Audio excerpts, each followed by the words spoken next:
3 options à activer sur Booking.com si tu viens de te lancer et si tu ne souhaites pas te faire arnaquer. C'est ce que tu dois absolument savoir. Donc, ce qu'il faut savoir, c'est qu'il y a quelques temps, voilà, j'ai mis un nouveau logement en location courte durée, donc je l'ai inscrit sur Booking. Et ce qui s'est passé, en fait, c'est que j'ai reçu des réservations, une réservation de 2 semaines, une autre réservation de 3 semaines. Alors moi, je me suis dit, ah mais c'est génial, en plus j'avais mis les prix super hauts, parce que je me suis dit, voilà, je n'avais pas vraiment encore fini, j'étais à 2 doigts de finir les travaux, mais je me suis dit, je vais quand même lancer l'annonce, je vais mettre des prix super élevés, si quelqu'un réserve, tant mieux. Et il y a des personnes qui ont réservé. Alors moi, j'étais étonné, je me suis dit, ah tiens, super. Et en fait, je me suis aperçu qu'il y avait une première option que je n'avais pas activée, enfin, qu'il faut désactiver sur Booking.com quand tu te lances. C'est tout simplement le fait de désactiver de ton plan tarifaire quand il y a un tarif flexible sans prépaiement.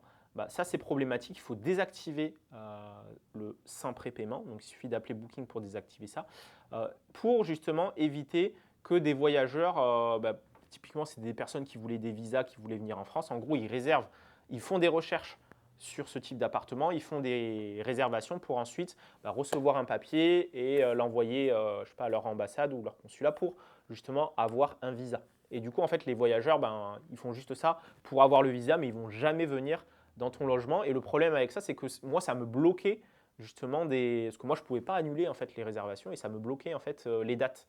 Et donc, je ne pouvais pas avoir des réservations d'autres voyageurs.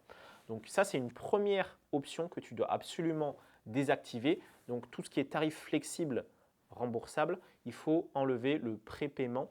Enfin, il faut éviter que ce soit sans prépaiement pour éviter de te retrouver dans cette situation. Donc ça, c'est la première option à désactiver.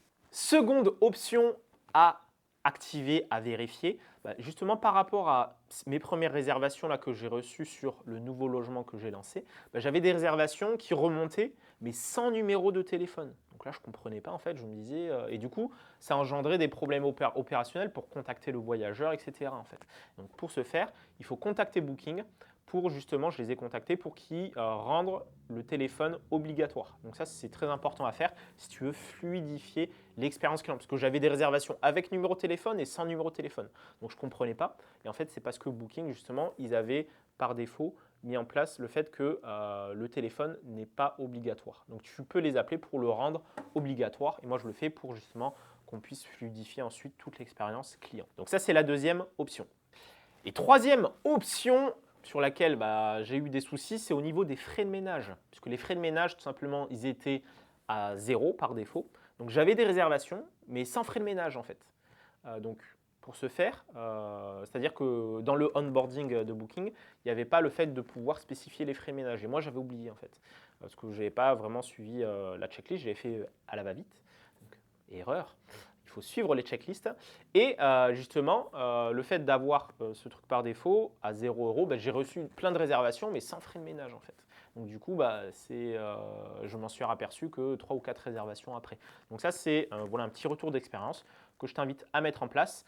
Donc vérifie les frais de ménage sur Booking. Donc, pour cela, tu peux aller sur l'extranet, sur admin.booking.com. Dans la vue hébergement, tu peux spécifier les frais supplémentaires, à savoir les frais de ménage. Donc si je résume, voilà, évite tout ce qui est sans prépaiement pour tout ce qui est tarif flexible remboursable, mets en place les frais de ménage et ensuite rends obligatoire les numéros de téléphone. Et allez, dernier conseil, petite astuce, un petit bonus, si jamais tu es en paiement by hotel, c'est-à-dire que c'est toi qui encaisses, vérifie que tu as rendu les codes CCV obligatoires pour pouvoir ensuite les recevoir au niveau des réservations pour pouvoir encaisser en automatique. Parce que s'il manque le code CCV, tu ne peux pas ensuite automatiser tous les paiements automatiques si jamais c'est toi qui encaisses.